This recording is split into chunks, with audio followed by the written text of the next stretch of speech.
Welcome, everyone. Good morning. We've arranged another spectacular Wednesday morning for you, weather-wise, as well as a stimulating lecture. I'm going to turn the mic over to my colleague on the Planning Committee, John Ferries, who's going to introduce the speaker. But before I do that, just let me remind you to submit your cards with the questions at the break. We have extra ones if you need them. And also, I think you know, but I'll remind you that these sessions are being taped, and the tapes are available from CATV for sale. There's a desk out there where you can purchase the lectures for each of the weeks. I also have to, before I turn it over to John, thank our very generous supporters, corporate sponsors, Ledyard, Caldwell Law, and Kendall. Got it. We also have Wells Fargo and a new one this morning, and that is the Hypertherm Hope Foundation. So now over to John Ferries. John. Thanks, Tom. Good morning. This is going to be a very special session of the summer lecture series for several reasons.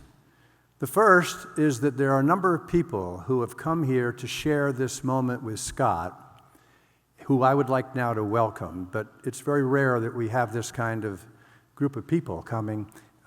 We usually have a speaker by him or herself. But I'd like to introduce welcome his three daughters, Anna, Robin, and Eliza, who are in the front row here, who have come with him from California.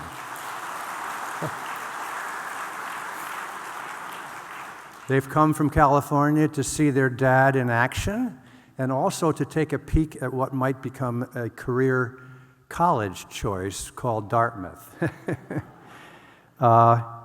They also toured the Thayer School. I want to welcome Scott's parents, David and Kathy Sandell, who have come from Cape Cod to be here as well.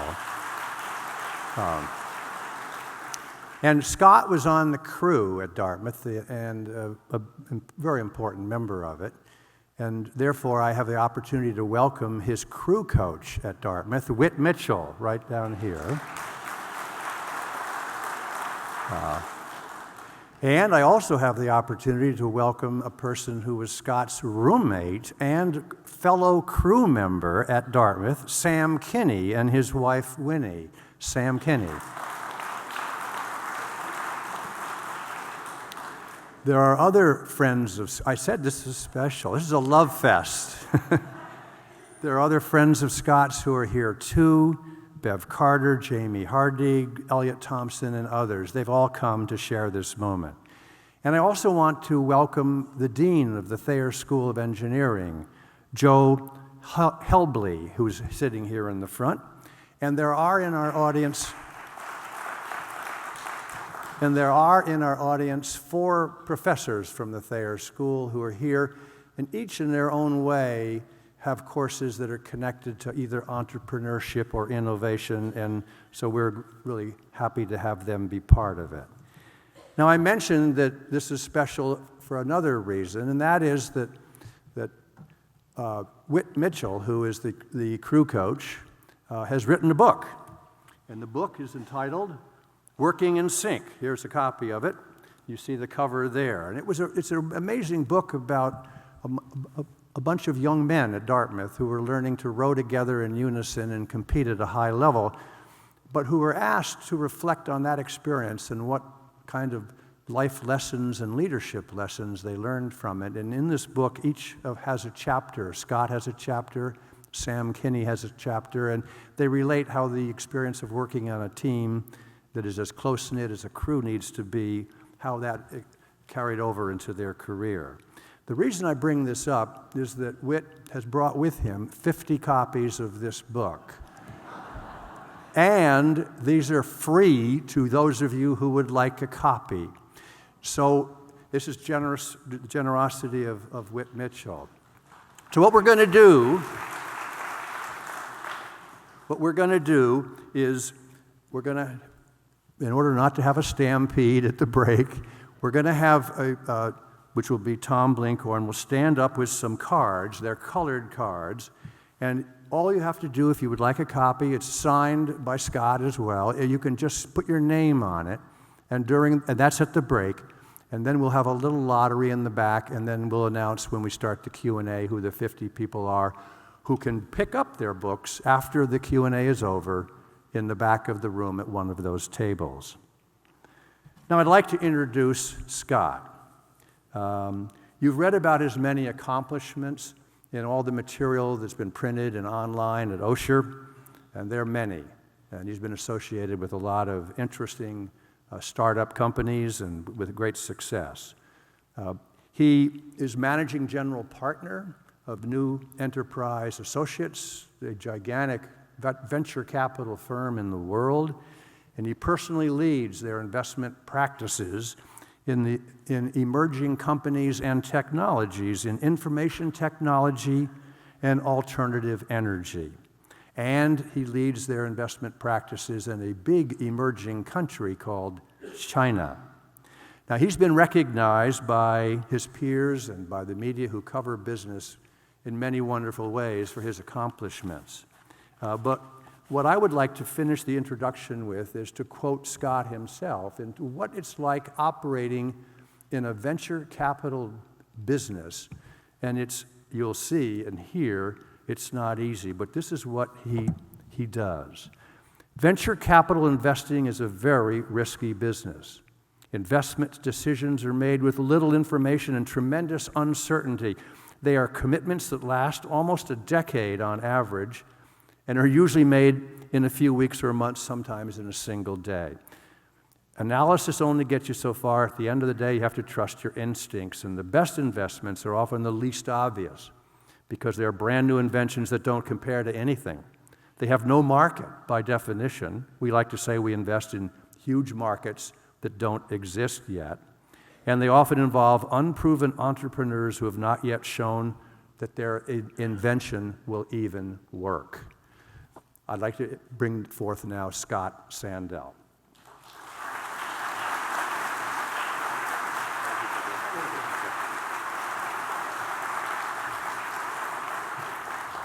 Thank you, John, and good morning, everyone.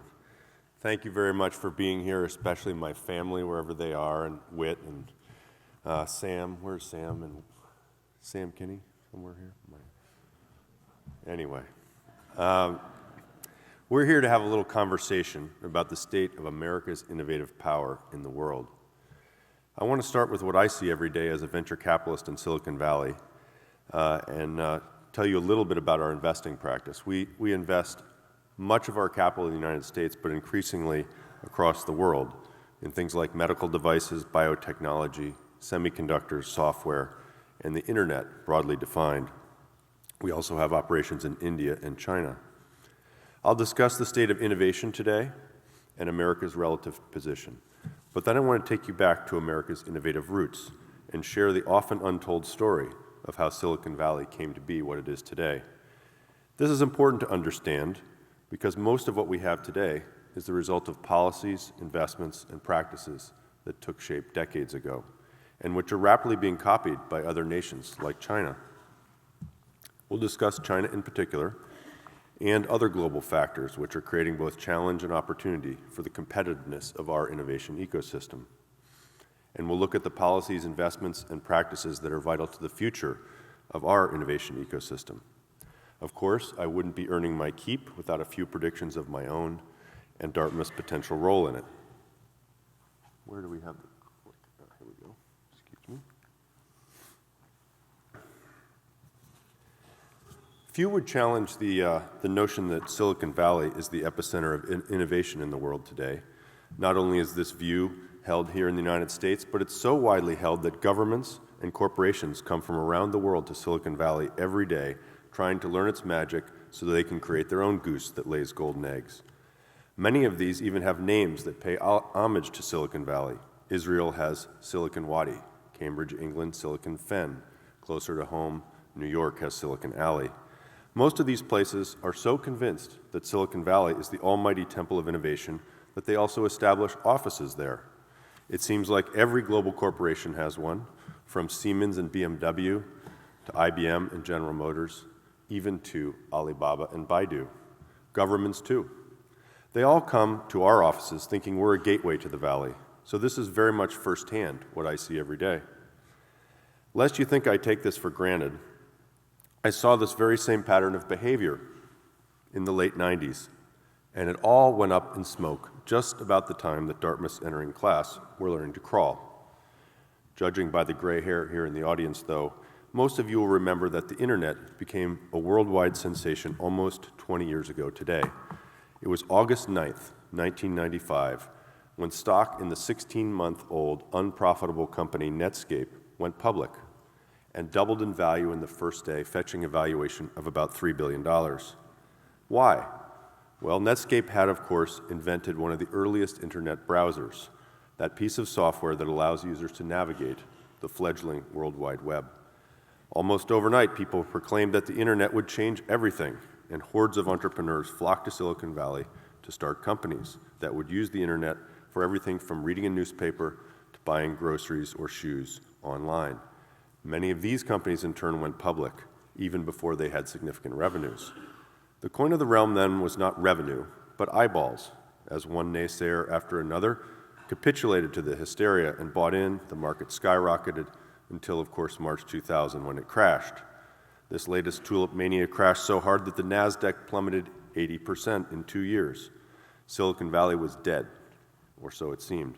Eyeballs did not pay bills, and in my Menlo Park neighborhood, 25% of the homes were up for sale. It was a really hard time for many people. Most of those thought that the internet might just be judged by history as a novelty. As it turns out, that judgment was somewhat premature. Yes, most of the early internet companies did perish, but some survived, and they've created tremendous wealth. The top 15 alone are worth $3.1 trillion today, which is about 4% of all publicly traded assets globally. These are not only Silicon Valley companies like Google and Facebook, but Chinese giants like Baidu and Alibaba. You might recall that Alibaba went public last year, and it was the largest IPO in stock market history at the time. Now, this might seem incomprehensible from the outside looking in, but it's actually quite clear what happened and why. The problem with the internet in the late 90s was that it was underpowered and there were too few people connected to it, using browsers that were very limited. Nevertheless, its appeal was universal, and gradually it improved, and the number of people connected to it skyrocketed in the first decade of the new millennium. We'll discuss this more in a minute, but first let's address the question I know you all have. Are we in a bubble again? Boom or bubble? Personally, I think Mark Benioff, founder of Salesforce.com and NEA portfolio company, has the right take. It's not a tech bubble. It's the biggest wave of innovation in the history of the world. That doesn't mean that some companies aren't overvalued relative to their current business. It refers more to the fundamentals of those companies and their ability to grow rapidly and ultimately profitably based on fundamental innovation, technical, and in terms of business models. Let's look under the hood to see what I mean. The key to understanding why this time is different is understanding the power of the cloud combined with smartphones. Together, these technologies are redefining enterprise computing architectures, putting trillions of dollars of market cap up for grabs, opening up even more opportunity for online businesses to flourish, and ultimately changing the physics of almost every business. Now, that's a lot to swallow in one sentence, so let me explain. You all understand smartphones, those computers that you have in your hand, which are sort of the equivalent of a mainframe about 20 years ago. And you know they can connect to virtually unlimited capabilities through your mobile carrier, like Verizon or AT&T. Those carriers are, of course, connected to the internet, which in turn is connected to data centers, which contain huge numbers of PCs, virtually unlimited data storage, and super fast networking gear to ensure that everything you want in your hands you get in milliseconds. Now, you might still be a little foggy about the cloud, which is okay because clouds are basically made of fog, but the cloud that I'm talking about is really the PCs, the storage, and the networking gear that your smartphone can call on anytime, anywhere. That computing cloud is growing extremely fast as users like you want to do more and more things with your phones. And because demand is growing so fast, costs are coming down really, really fast too, which makes it possible to do more and more things cheaply and easily. This is a very powerful virtuous cycle. As demand for computing grows, supply grows, and costs plummet, enabling more and more capabilities to be affordable. Hopefully the cloud's not quite as foggy as it was a minute ago. But let me spend a minute tying it into the computing revolution of the last 50 years. In the beginning, there were single computers connected to dumb terminals which issued commands to them. These grew up and became very powerful and were called mainframes. IBM was the big winner in that arms race, and importantly, the architecture of the mainframe required solving many fundamental computer science problems, so that the same ideas could be borrowed from and built on in later computer architectures. As luck would have it, IBM invented the IBM PC in 1981, but eventually lost what would become known as the client-server revolution. Now, with names like that, it's no wonder not many people outside the tech world paid any attention to this stuff. Nevertheless, a whole bunch of new companies emerged to make all the pieces of the client-server world, from microprocessors to applications, names like Intel, Microsoft, and Oracle. IBM eventually sold the PC business to Lenovo, a Chinese maker. But before that, the internet got underway. What's important to understand about this sequence is that each new computing architecture borrowed from the last one, but the winners were never the same from one generation to the next, with few exceptions. And the internet we have today, which was too underpowered in the late 90s, is now so powerful and ubiquitous that computing is almost free, available anywhere, anytime through your smartphone. You can issue simple commands using simple apps on your phone, which cause tremendous computing power to be summoned to perform whatever tasks you wish. Many of these are offered for free in order to entice you to use their products so they can advertise to you, or to get you to pay for something else that they might offer you within the smartphone applications. One of our portfolio companies, Duolingo, goes one step farther. They offer you a way to learn a foreign language. And as you are learning the foreign language, you're actually doing translation services, which they can sell. How they do that is the subject of a different lecture. Hopefully you can see that the combination of the cloud plus the mobile smartphone has a lot of possibility. When I said that computing, storage, and networking gear were becoming cheaper as the internet cloud grows, I wasn't kidding. This is really fundamental to understanding why this time is different. On this chart, you can get a sense of it. These are all logarithmic charts, so a straight line signifies exponential improvement. To quantify the change in the cost of computing, for example, the same penny buys today about 10,000 times as much processing power as it did in 2000. And this computing power is connected at higher speeds to 100 times more people than there were in 2000 connected to the internet. Here you can see a connectivity heat map starting in about 1990. In other words, how many people were connected to the internet. That's 1995, 2000,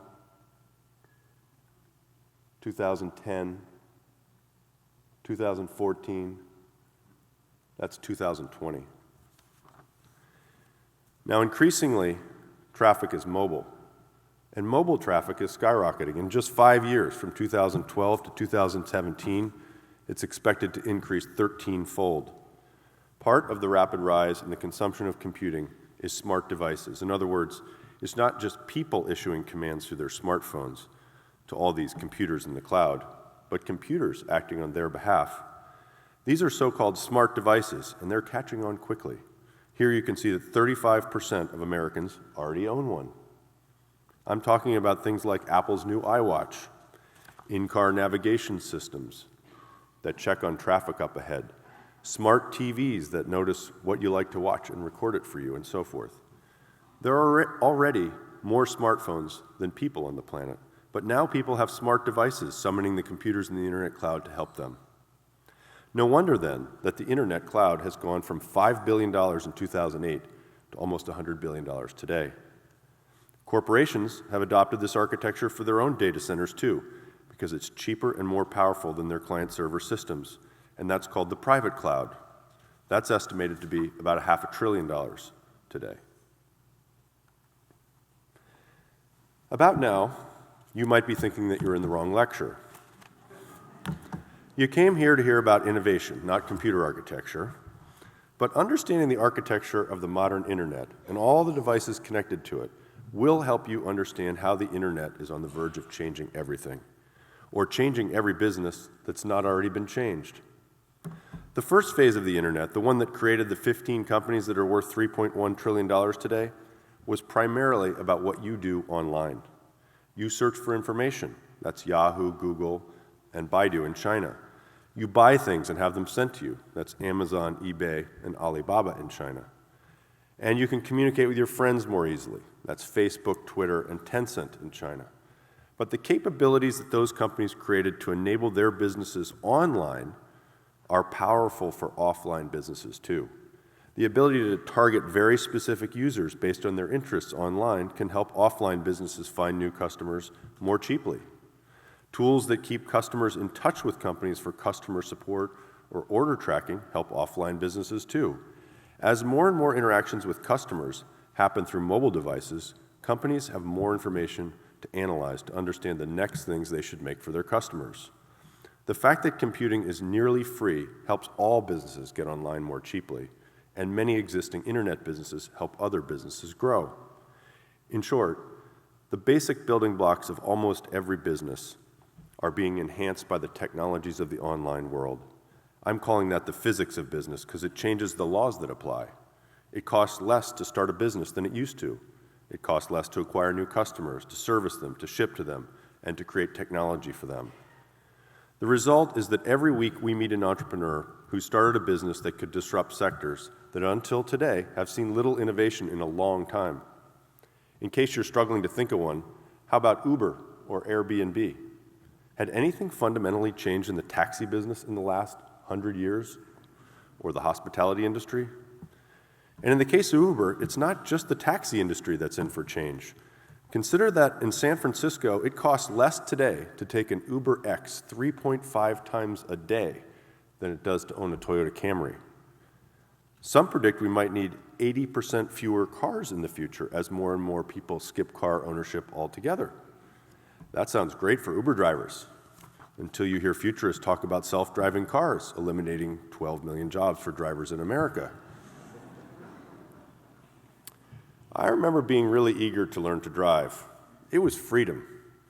But my twin daughters here turned 16 in early July, and they are just now starting to work on getting their driver's licenses. What they have been more eager to do, however, is use Uber. Uber and Airbnb are pretty well known. Let me spend a minute or two telling you about some other businesses that are going to see serious change. How about the mattress industry? You saw that one coming? No. Or maybe you think I'm kidding. The company's called Casper. It consists of a few Stanford engineers who thought they could make a better mattress. Instead of going to work for one of a handful of the companies left in the old, tired mattress industry, they asked themselves the question, why not just start a company and sell direct to consumers? Sure, they knew they could make a better mattress. They also knew they could market it online, take orders online, have the mattresses shipped directly to the consumers, and scale a business with very little capital because the underlying physics have changed. We invested $5 million a year ago, and today they're on track to ship more than $100 million of mattresses, profitably. The mattresses are better and cheaper, and the physics of their business is much better. Did I mention they only started this company 3 years ago? How about one a little closer to home? Higher education. Dartmouth is an edX partner, but there's an alternative MOOC, which is a massively open online course platform called Coursera, which I would posit is even better. Now, I'm a little biased because it started in my living room, at least as a company. It was a Stanford project only 3 years ago when 2 faculty members put 2 classes online and opened them to the world. 200,000 students came with no advertising and hardly a nickel spent. They took the very same class that the Stanford students were taking for free. While they didn't get Stanford credit for taking the classes, they tested almost as well as the Stanford students, and they never had to show up on campus. 70% of them were from outside the United States, so they never even had to come to this country to get access to our great education. Keep that in mind when we want to talk a little bit later about immigration policy. Many faculty and universities are threatened by edX and Coursera and other educational technologies which they think could make them obsolete. I don't think so. But if it makes you feel any better, a young Dartmouth alum, a few years younger than me, Naval Ravikant, class of '95, has started something called AngelList, which aims to automate venture capitalists.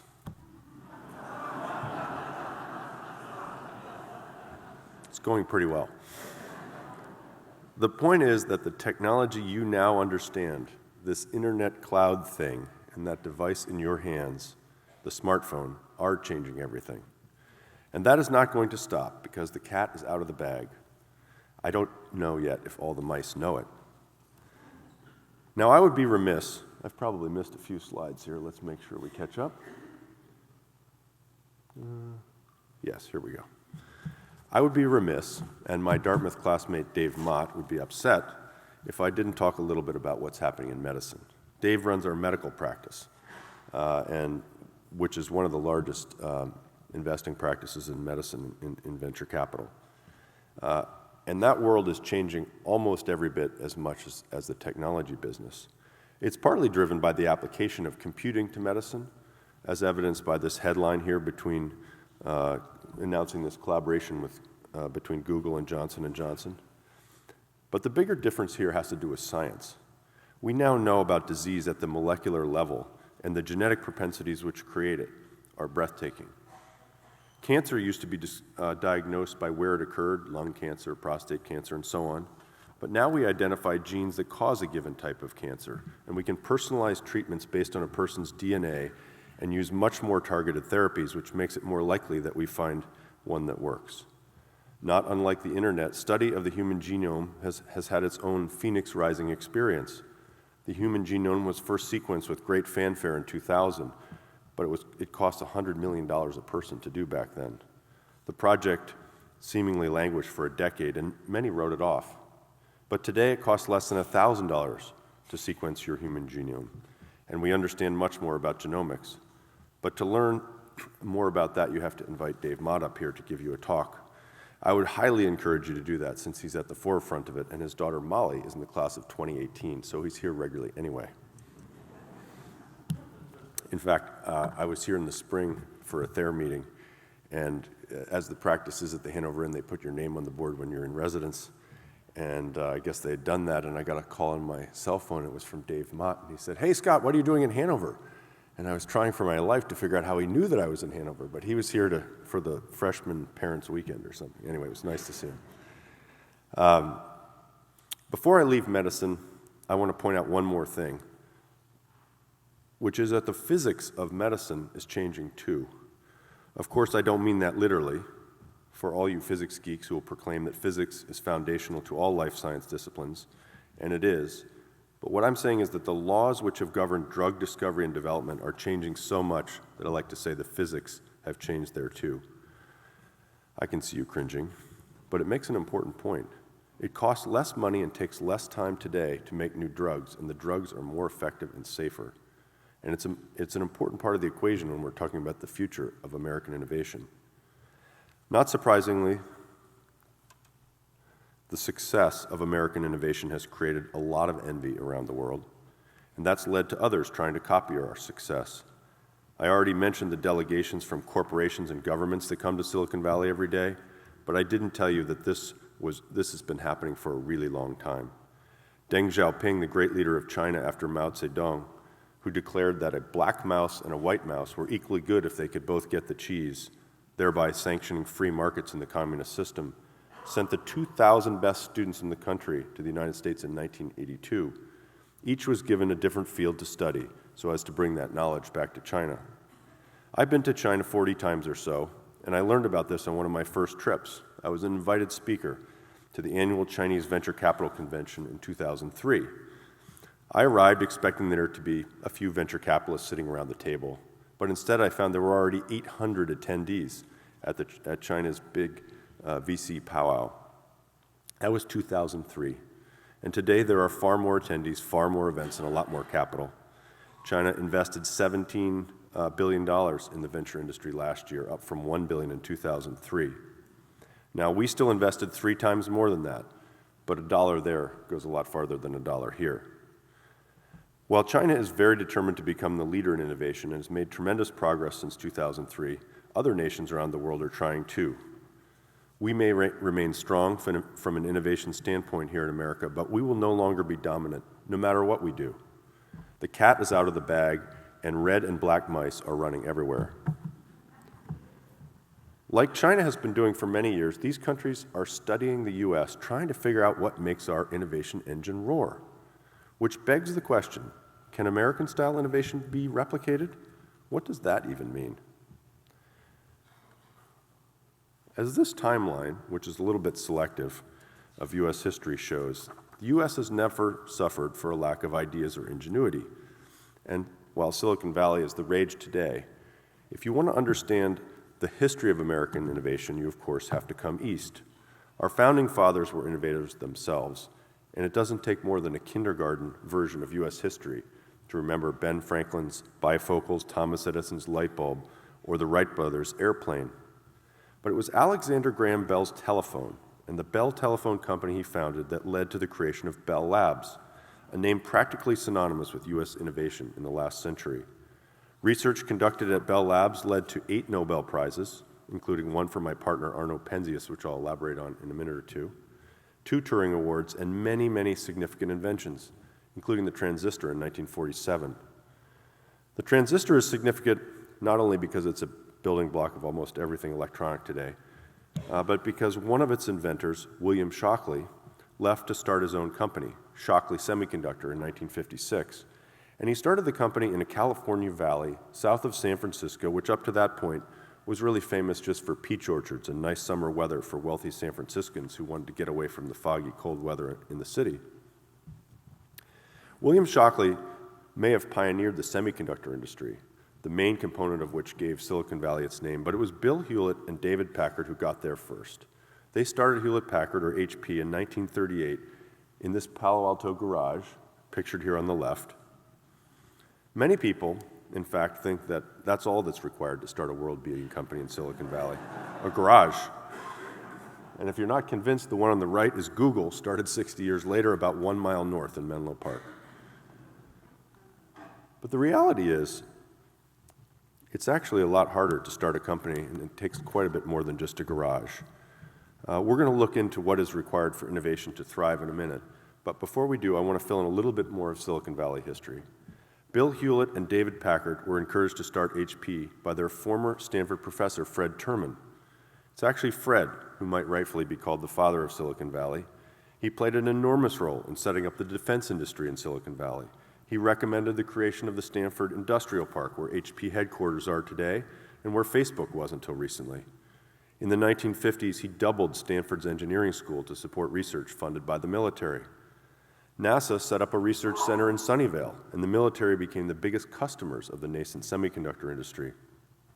William Shockley, incidentally, was sufficiently difficult that 8 of his protégés left Shockley Semiconductor a year after it was founded to start Fairchild Semiconductor. 2 of the so-called traitorous 8, Robert Noyce and Gordon Moore, later founded Intel.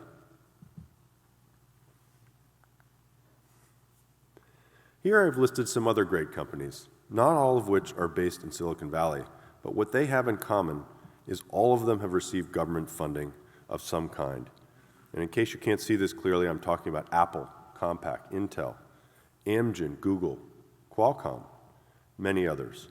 It turns out it takes a lot more than a garage, especially for breakthrough technologies.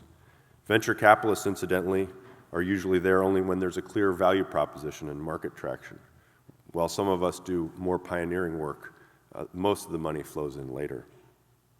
The cycle is virtuous because one startup begets the next, just as the transistor and Shockley came out of Bell Labs, which led to Fairchild Semiconductor, which eventually led to Intel. At each step along the way, engineers and scientists were able to see the next thing because they were part of the last one. That's one reason it's hard to replicate Silicon Valley. Let's look at that virtuous cycle, the goose that lays all these golden eggs. First, it takes very talented people who are almost always well-educated. They need funding for research, and later, the development of products based on the breakthroughs they find in their research.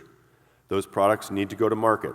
They have to get into customers' hands, which in turn inspires and enables more risk capital to feed the cycle.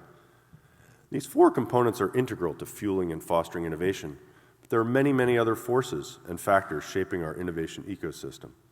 Far too many to squeeze into one screen, although I've done my best to summarize it here. On the one side are influencing factors like policy, regulation, and spending. Things like immigration, patents, tax, and education fall under this category. And believe me, these influencing factors matter very much when it comes to how well or how much this cycle produces. And on the right are macro forces or events, a hodgepodge of things that include demographic, geopolitical, and market forces. I'll touch on more of all of this in the context of America's current and future innovation strength. Excuse me. But in any discussion of what makes Silicon Valley, there's one other thing you need to understand, and that's the culture. The Valley has a very distinct culture, which is different from the East Coast or anywhere else in the world. It starts with diversity and inclusion.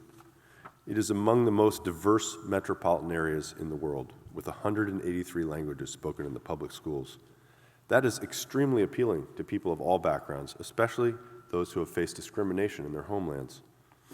If the best of them always want to come to Silicon Valley, it's a huge advantage, and one that is particularly difficult to replicate, especially for China. You can't change people's attitudes by fiat. And diverse teams tend to be more creative, another bonus. Silicon Valley also embraces failure, which promotes aggressive risk-taking. You need look no further than the term sheet that an East Coast venture capitalist offers compared to that of a West Coast venture capitalist to see that the East Coast is much more conservative. Great things happen here, too, don't get me wrong. But the proportion of venture capital that flows through Silicon Valley is now more than 40% of the national total. Even highly successful East Coast startups often move west, like Facebook did. We see it in our portfolio time and again. When they get traction, they head west. There is simply a critical mass in Silicon Valley that would be very hard to replicate. Much of the best talent because it's a meritocracy, much of the venture capital because it's easier to assemble what you need, lawyers, partners, many other things. They're often right next door or across the street. Because of that, things happen faster. Not as fast as China in my experience, but faster than anywhere else in the US. And speed to market is a huge advantage for most startups. I remember when I was at Stanford Business School, someone hung up an obnoxious poster that said, "The future is so bright I have to wear shades." Looking back on the last 23 years since I graduated from the GSB, I would say it's been an incredible experience and I wouldn't trade it for anything. But when I look ahead, as bright as the future looks in front of me, I worry that the roots of our success are not being fed. Silicon Valley is a historical accident that has been created by many people and companies, has benefited from some wise government policies, from tremendous defense spending on research and as a customer for new technology. But the roots are not being fed the way they used to be. Here's a question for you. Which of these periods was the most technologically progressive era in US economic history? The answer, as observed by economist Alexander Field, is 1929 to 1941. Kind of interesting. The most striking aspect of Field's argument as it relates to today is his assertion that the progress in invention and innovation during the 1930s is what fueled the US's remarkable economic performance before and during World War II and laid the foundation for the prosperity of the 50s and 60s. I highlight this point to underscore the idea that we reap what we sow. At the height of the Great Depression, we were laying the groundwork for decades of prosperity. What groundwork are we laying today? Here you can see U.S. R&D funding as a percent of GDP. It's up 4% in the last 13 years, but China's more than doubled R&D in the same period. It's catching up quickly. In absolute dollar terms, we're still ahead, but as recently as 2011, we equaled the next 7 countries combined. Now we have to add France to our title to match Japan and China. But the most troubling statistics are these. Only 16% of research and development investment goes to basic research. Vannevar Bush distinguished between basic research, or research performed without thought of practical ends and resulting in general knowledge and an understanding of nature and its laws, and applied research. He cautioned that the further progress of industrial development would stagnate if basic research were long neglected. Vannevar Bush was, of course, the head of the Office of Scientific Research and Development during World War II and the founder of Raytheon. The path to innovation is almost never a straight line, as evidenced by some of these unlikely or accidental paths to scientific progress. Accidental discoveries account for some of the world's most influential and fundamental innovation. Penicillin was the result of accidental mold contamination of flu cultures. And there are countless examples of basic research projects that sound frankly ridiculous. Take rat massage, for example. Why would anyone want to massage a rat? However, this research yielded some very important learnings about tactile stimulation, leading to better care for premature infants. Related savings are estimated at more than $10,000 per infant, resulting in annual healthcare savings in this country of $4.7 billion. Infant care was also improved as a result of the improbably titled study, Acoustic Trauma in Guinea Pigs, leading to a new treatment for infant hearing loss.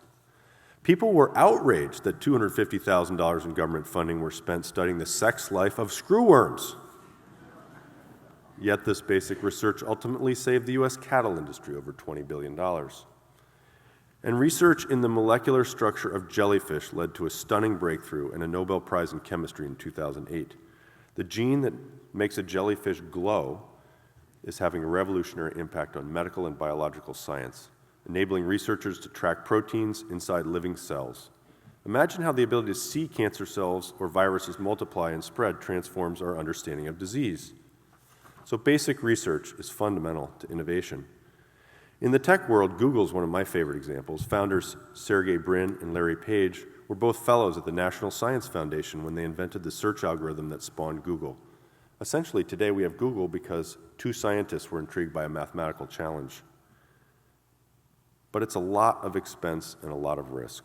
It's a tough job for corporations to convince shareholders of the benefits when those benefits are 10 to 15 years down the road or more. The government, too, faces public backlash over many of the basic research programs that receive federal funding. Bottom line, there's been a weakening in the U.S. appetite for fundamental research. It didn't used to be this way. Earlier, I talked about Bell Labs as part of a broader ecosystem of innovation at work.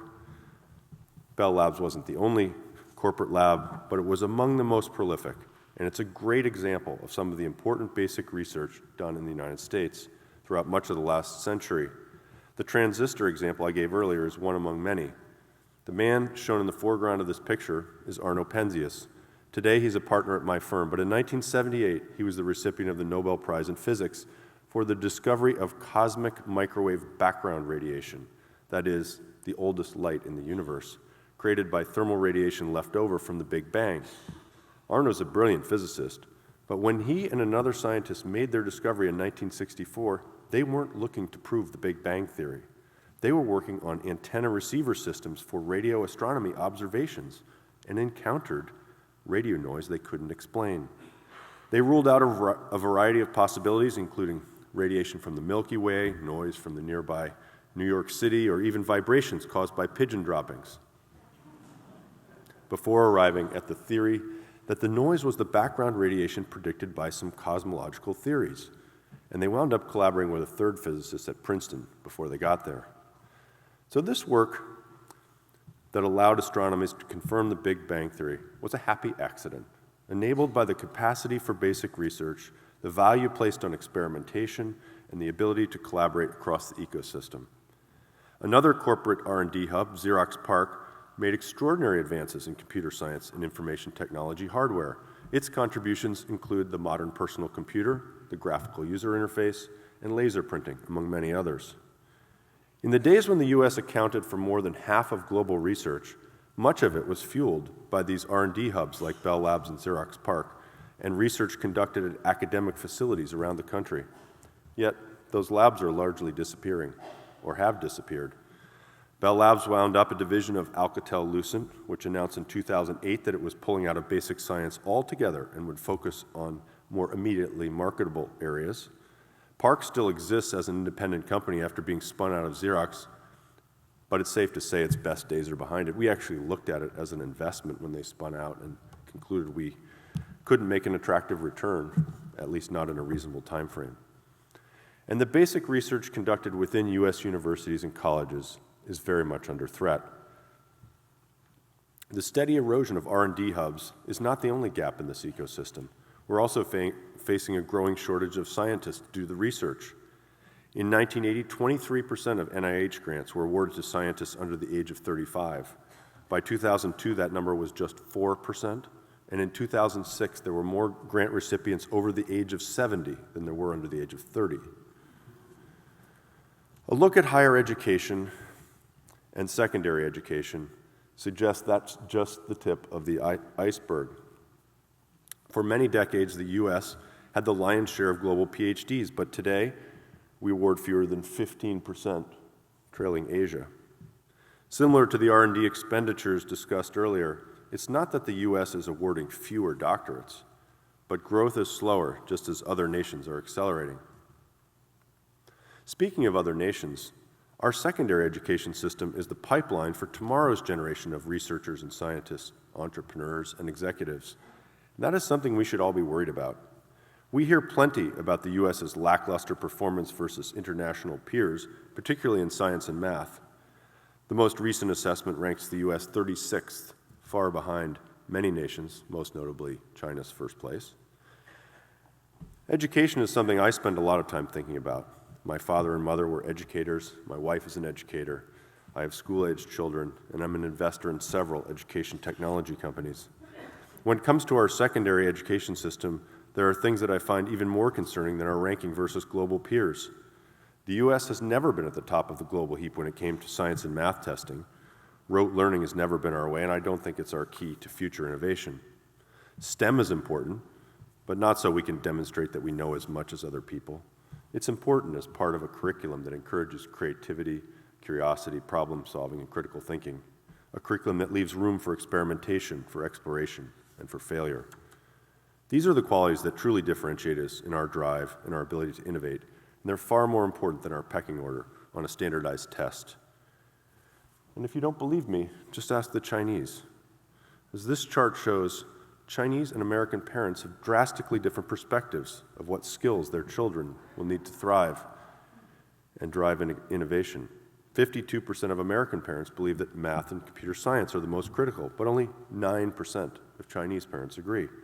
By contrast, Chinese parents were twice as likely as their American counterparts to cite creative approaches to problem solving and entrepreneurial and business skills as critical to driving innovation. An educational system that works is fundamental to our innovation pipeline, but setting out to fix what's broken is only part of the answer. We must also cultivate more than ever the things we get right. For many years, despite its flaws, one could argue that the patent system is something that we got largely right. Patents support $5 trillion of economic output in the United States. That's about a third of GDP, and 40 million American jobs. And patents aren't only about protecting intellectual property, they're also about disclosing the inventor's contribution to the knowledge pool, which paves the way for collaboration for others to build on that work. Without a patent system that works, the risk-reward balance is no longer attractive to outside investors. Unfortunately, that system is struggling today for several important reasons. One is related to patent activity. More patents were filed in 2014 than any year in human history, but the quality is a growing cause for concern. An important related metric, the volume of published scientific material, dropped 23% between 2013 and 2014. The number of citations has declined as well. There has been some patent legislation on the table for many months that has quite literally kept me up at night. Although it appears, thankfully, that Congress won't be taking action on these bills for a few months, the proposed legislation is deeply troubling because it will have the unintended consequence of making it very difficult for small companies to defend their intellectual property. And if the U.S. companies can't protect their intellectual property, it will stunt our innovation potential. This is one example of policy that has a very direct and significant impact on the U.S.'s ability to innovate. Another is immigration.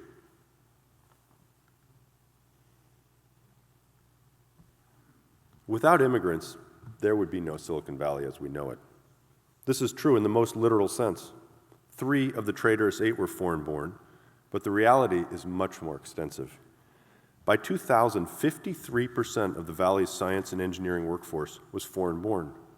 This was the result of a decades-long surge in immigration beginning in 1965, when the quota system was abolished in favor of a new policy designed to attract skilled labor to the United States. Wow, was that ever successful? And those foreign workers sought out Silicon Valley more than any other part of the country. It would be almost impossible to overstate the impact of this influx of talent, both for the region and for the U.S. as a whole. They came to study, they came to work, and they stayed. And they started companies in numbers far exceeding their U.S.-born counterparts. Immigrant founders started 52% of new Silicon Valley companies between 1995 and 2005. Across the U.S., they make up about 13% of the population, but they start more than 25% of businesses, while native-born startups have dropped to a 30-year low.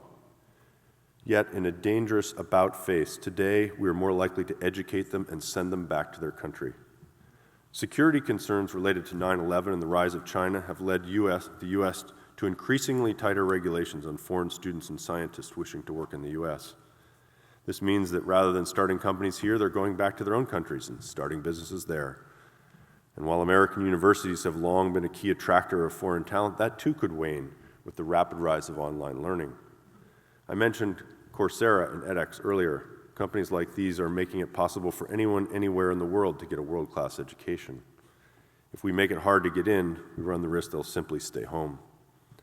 And as we erect barriers to foreign workers entering the U.S., many American companies are simply following the talent. U.S. companies are moving R&D offshore. The percent of U.S. multinational corporation R&D workers based abroad has doubled in just the last 5 years to almost a third. Immigration policy is a huge contributing factor, but there are many policies related to tax and regulation that just aren't conducive to innovation and economic growth. I won't make a laundry list here, but we'll point out a few examples that have created great friction in my line of work. One is the incredible hurdles companies face in bringing new medical devices and drugs to patients. There's been some progress in the last couple of years, but not nearly enough. The process for new drug approvals in the U.S. has become so burdensome that many companies conduct clinical trials and commercialize products outside the United States first. We've made it that hard. Another issue is the regulatory and compliance burdens startup companies face, mainly a result of the Sarbanes-Oxley Act. Like the proposed legislation I mentioned earlier on patents, it's well-intentioned, but it had some dire unintended consequences. And lastly, we're putting up roadblocks where we should be creating incentives for the formation and development of risk capital. About 1 in 10 venture investments is a huge hit if you're doing this well, but some people think that the gains from the 10th one should be taxed like the first 9 never happened and at a much higher tax rate. If that happens, venture capital as we know it is no longer a viable industry, and funding for young companies will dry up. All of these indicators, R&D, education, patents, immigration, tax, and regulatory policy, suggest the U.S. is on a dangerous path. Our approach today favors short-term performance at the expense of long-term progress. We're churning out innovation today, but we're not replenishing the pipeline. This will result in a serious innovation deficit tomorrow, regardless of how quickly or successful other nations appear. It's ironic that we're shifting from the model that fueled our own rise, while other countries are striving to emulate it. You saw earlier China's rapid rise in R&D expenditure and emphasis on instilling historically American traits like entrepreneurialism and creativity in their rising generation. These shifts are part of a sweeping initiative underway in China, as well as other countries from Israel to India to Chile, to import American-style innovation and hopefully spawn the next Silicon Valley. They're focused on cultivating startup clusters, collaboration between universities, industry, and government, and driving venture capital investment. In short, following the American playbook and praying for a Hail Mary pass.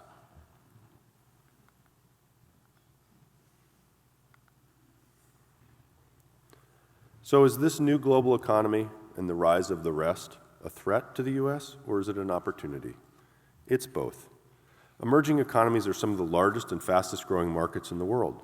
We wouldn't benefit from a poor China.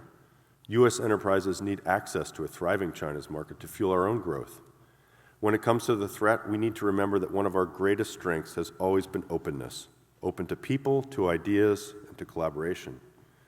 Edward Teller, the physicist best known as the father of the hydrogen bomb, said, "Our continuing security is acquired by new knowledge rather than by conserving old knowledge. I am certain that this is true." Hoarding knowledge would be neither successful nor sufficient. Yes, we must take adequate steps to keep our borders secure, our people safe, and our technologies in the right hands. But we must also recognize that the more barriers we erect to keep knowledge in, the more people we're keeping out, and that both of these concepts are utterly at odds with our national identity and the values that made this country great. Whether we view China's rise as threat, opportunity, or both, it will happen.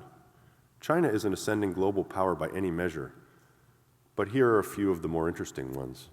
In 1987, only a few hundred Chinese held doctorates. By 2006, China graduated 36,000 doctorates. 63% had degrees in science or engineering. You already saw that China doubled its research spending. Much of that is being invested in the US, German, and Japanese research labs. China is now number 2 in the world in publishing scientific articles, up from 17th 20 years ago. The number of Chinese R&D workers doubled between 2000 and 2007, while the US grew by less than 10%.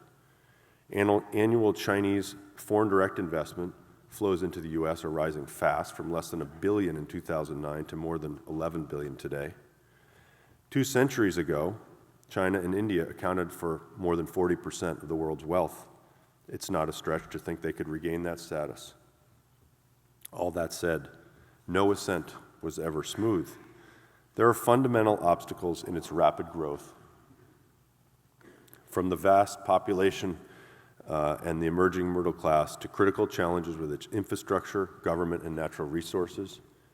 Shifting from an economic economy driven by domestic investment and exports to one driven by consumption, technology, and services is a massive change. To top that off, they have a potential credit and real estate crisis looming. The sheer size of China's market is a long-term advantage, but the fact that they had 1 billion people before it began to industrialize is definitely a short-term challenge. A rising middle class means significant growing pains, particularly with the disparity of wealth among Chinese. The country heavily imports resources to fuel its rapid growth and is plagued by a lack of water and critical infrastructure. Northern China accounts for about half of GDP, has 40% of the population and most of the arable land, but only 12% of the rainfall. Widespread pollution of its water supply is also a problem, with a quarter of it unsuitable even for industrial use, and only half of China's population has access to safe drinking water. But the biggest challenge of all may be the body navigating all these obstacles, the government. No large country with a deeply controlling top-down government has ever successfully accomplished a middle-income transition. That does not mean they won't make it happen, and there are several factors in their favor. The Chinese have a much more entrepreneurial society than Russia did, which may be game-changing. At the end of the day, none of this will stop China's ascent. Its transition to global superpower may take longer than many predict, but it will happen. James Wilson, a British professor and expert on China, made a wonderful observation that underscores their sheer tenacity. At the Seoul Olympics in 1988, China ranked 11th for number of gold medals, but just 2 decades later in Beijing, they claimed more than any other nation. If this is what China can achieve in sport, he said, how quickly can it become a leader in science and innovation?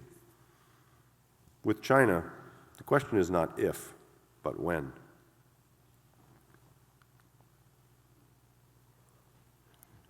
Looking at our situation, incumbents rarely win.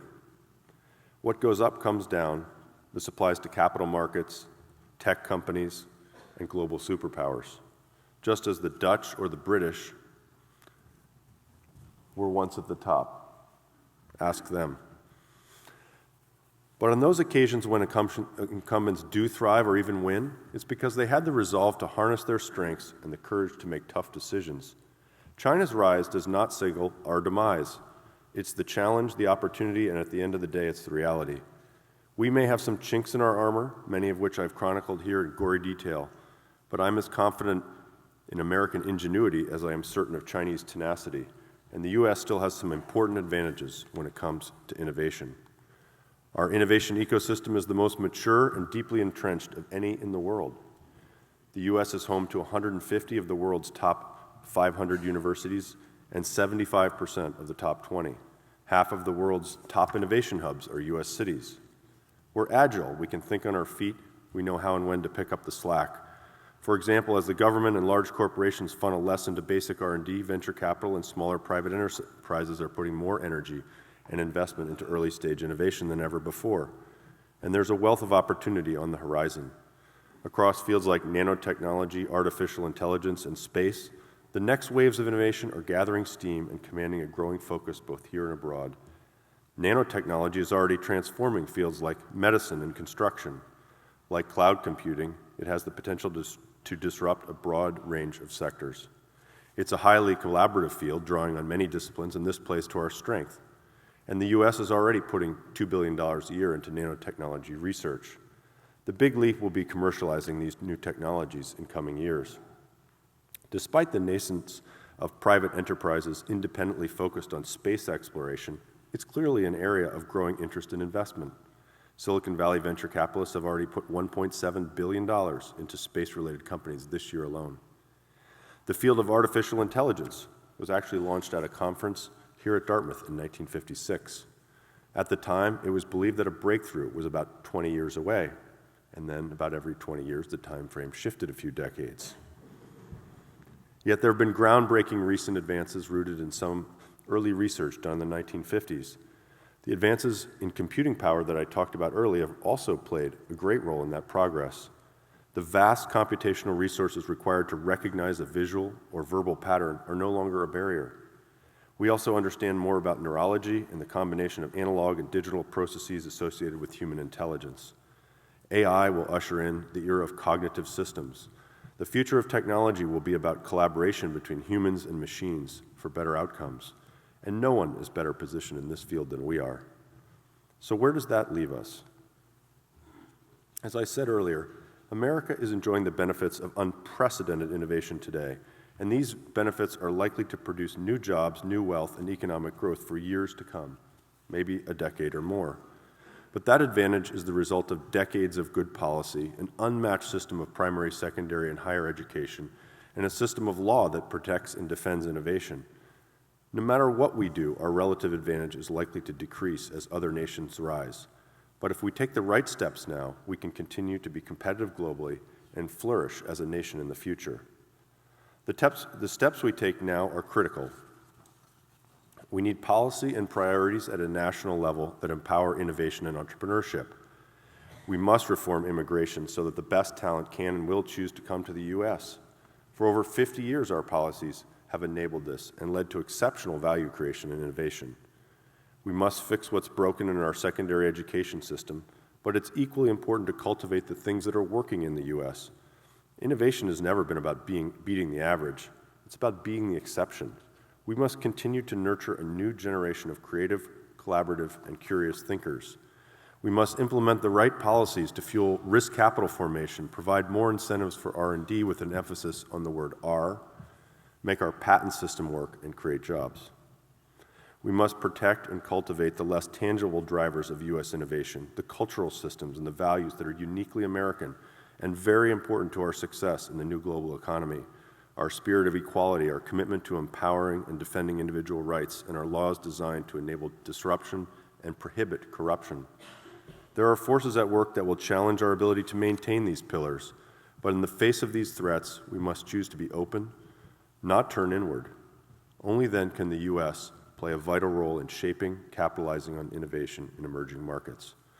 As the rest rise, we must face them on our own terms and harness our own strengths to thrive in the new global economy. In his memorable book, The Innovators, Walter Isaacson said that innovation will come from people who are able to link beauty to engineering, humanity to technology, and poetry to processors.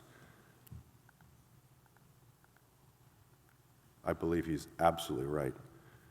And really, where is there a better place to learn this than at Dartmouth? Thank you.